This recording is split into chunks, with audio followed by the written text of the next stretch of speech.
Dalam rangka memperingati Hari Ulang Tahun Republik Indonesia ke-77, anggota Perlindungan Masyarakat atau Linmas di Kecamatan Kemang, Kabupaten Bogor mengikuti lomba baris berbaris di halaman kantor kecamatan.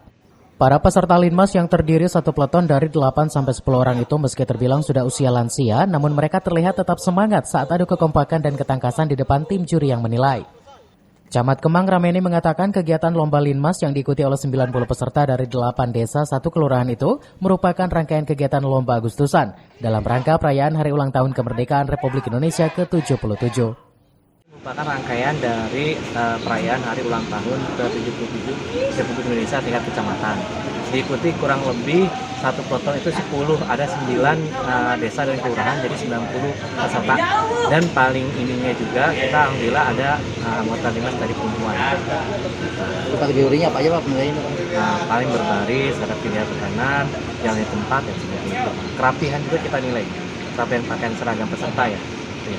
Dan rangkaian ini nanti akan puncaknya pada tanggal 17 Agustus 2022 di lapangan Samasta.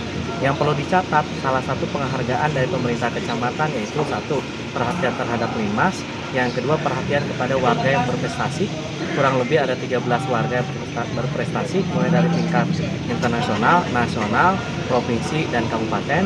Terus kita ada UMKM, 30 UMKM, itu UMKM yang sudah diekspor ke luar negeri dan ada yang tingkat lokal. Terus ada palang pintu serta seni budaya dari Kecamatan Kemang yang menjadi ikonnya itu adalah Diri Jampang. Terus sama Festival Tumpeng.